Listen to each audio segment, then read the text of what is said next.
안녕하세요. 지식의 반찬을 더하다입니다. 이번 시간에는 구찌 가문의 아주 화려했던 성공, 그리고 또 비극적인 몰락에 대한 자료들을 좀 깊이 들여다볼까 합니다.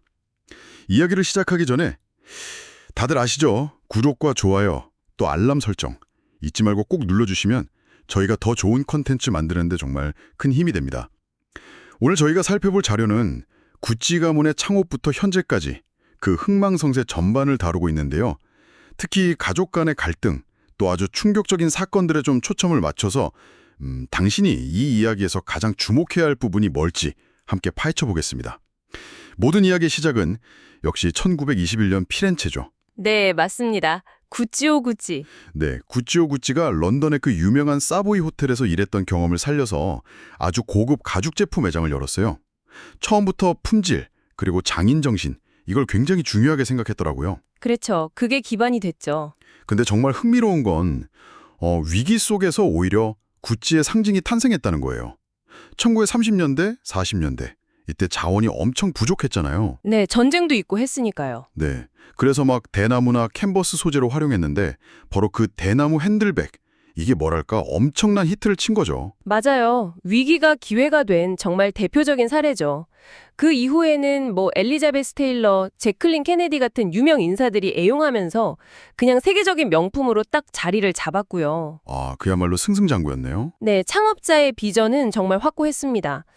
하지만 구찌오 구찌가 세상을 떠나고 아들들 알도, 루돌포, 바스코가 경영권을 이어받으면서 그 성공 이면에 균열의 조짐 같은 게 보이기 시작했어요. 아들들 세대에서요? 네, 특히 알도 구찌. 이 사람이 미국 시장 개척에 정말 혁혁한 공을 세웠거든요. 네네. 그런데 바로 그 성공 가도 속에서 가족 간 갈등의 불씨가 서서히 지펴지기 시작한 거죠. 성공이 오히려 갈등의 원인이 됐다니 좀 아이러니한데요? 구체적으로 어떤 상황이었나요? 이게 1980년대 들어서면서 갈등이 확 표면화됩니다. 그 알도의 아들이었던 파울로라고 있었는데 이 사람이 독자적인 브랜드를 만들려고 시도해요. 가문 이름을 걸고. 그렇죠. 그러니까 가문 전체가 반발하면서 아주 격렬한 법정 다툼으로 이어졌죠. 서로 막 고소하고.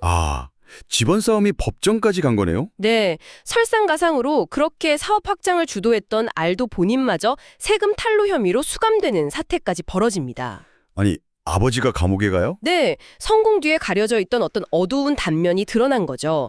이 과정에서 가족 간의 신뢰는 거의 완전히 무너졌다고 봐야 합니다. 와, 결국 그 균열이 돌이킬 수 없는 결과를 낳게 되는군요.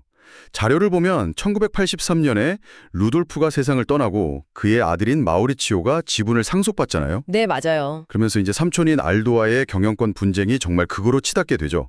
서로를 향한 비난, 소송, 이게 아주 난무했어요. 네, 정말 지리멸렬한 싸움이었죠.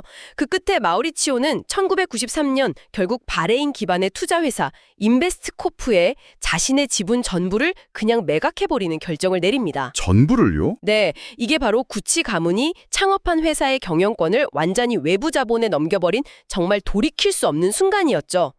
이로써 구찌 가문의 경영 시대는 사실상 막을 내리게 됩니다. 가문의 이름을 건 브랜드인데 가문은 경영에서 손을 떼게 된 거네요. 그리고 얼마 지나지 않아 정말 충격적인 비극이 발생하죠. 그렇습니다.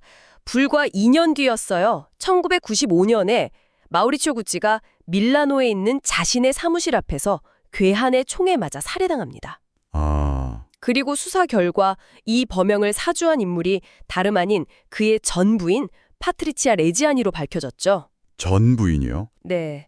그녀는 청부살인 혐의로 체포돼서 16년 동안 복역했습니다. 한때 구찌 여사로 불리면서 정말 화려한 삶을 살았던 그녀인데 왜 그런 극단적인 선택을 했을까요?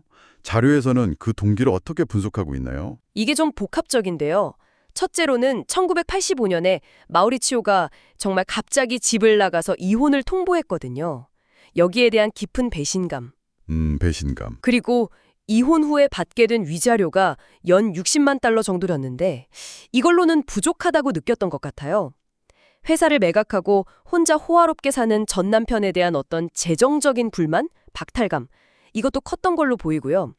자녀들 상속 문제도 좀 얽혀 있었고요. 네. 하지만 여러 증언들을 종합해보면 가장 근본적인 동기는 통제력 상실, 그리고 무너진 자존심이었던 것 같습니다. 통제력 상실이요? 네, 스스로를 진정한 구찌 여인이라고 생각했던 그녀에게 마우리치오의 새 연인이 생기고 또 가문의 상징과도 같은 회사를 팔아버린 행위는 정말 참을 수 없는 모욕이었던 거죠. 자신의 영향력이 완전히 사라졌다는 증거로 받아들여준 거예요. 결국 그 분노가 청부살인이라는 끔찍한 비극으로 이어진 겁니다. 법정에서도 그 통제력 상실이 핵심이었다는 증언이 나왔었고요. 와, 진짜 영화보다 더 영화 같은 이야기네요. 실제로 하우스 오브 구치라는 영화로도 만들어져서 큰 화제가 되기도 했었죠. 네, 맞아요. 가문의 비극과는 별개로 구찌라는 브랜드 자체는 그 이후에 어떻게 되었나요? 이게 참 아이러니한데요. 가문이 경영에서 손을 뗀 이후에 브랜드는 오히려 새로운 전성기를 맞이합니다. 아, 그래요? 네, 1999년에 프랑스의 럭셔리 그룹, 케어링이죠 지금은. 그때는 PPR이었는데 여기에 인수가 된 후에 톰 포드나 알레산드로 미켈레 같은 정말 천재적인 디렉터들을 만나면서 혁신을 거듭해요. 그러면서 다시 한번 세계 패션계를 선도하는 브랜드로 완전히 부활했죠. 그렇군요. 가문의 손을 떠나서 오히려 더. 네, 2024년 현재도 CEO 스테파노 칸티노 그리고 크리에이티브 디렉터는 데무나 바잘리아 체제 아래에서 전 세계 500개가 넘는 매장을 운영하면서 여전히 막대한 영향력을 유지하고 있습니다.